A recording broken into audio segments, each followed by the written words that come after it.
கொஞ்சம் நாய் நக்காது. அதெல்லாம் விடு. இங்க பாரு, இந்த திருவிழா பெண்கள் ஏண்டி இந்த திருவிழாக்கு வந்திருக்க பெண்களை பாரு, ஒரு பெண்ணு கூட உன்ன மாதிரி அழகே இல்லடி. எந்த சக்காத்து என்ன விட அழகு கிடையாது. எல்லாரும் சக்காத்து எல்லாரும் வீட்டுக்காரங்க நீனா நான் தாண்டி எல்லாரும் வீட்டுக்காரங்க கொண்டாச்சு. ஐயோ என்னடி இதெல்லாம் நாடி இதெல்லாம் எனக்கு பிடிக்கவே இல்லை.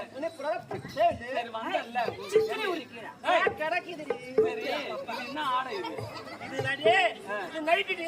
நைட்டியா? ஆமா. எங்கடி வாங்கின இத? ஜவுளி கல்ல. ஜவுளி கல்லையா? ஆமா. வரும்போது நீ தான் கடையில் நின்னுட்டியா? நீங்க எல்லாம் இது போறது வேஸ்ட்டி. எங்க கை வைக்கிற? இந்த மாதிரி ஒண்ணு வாங்கிக்கங்கடி. வாங்கிக்கணும். பகல்ல எங்க போனாலும் கடைக்கு போட்டு திரியுறீங்க. நல்லா இருக்கும். ஏண்டி நாங்க நாடகாட வந்து எங்களை ஒத்துப்பாங்களா? அதுக்கு ஏன்னு கேள்வி.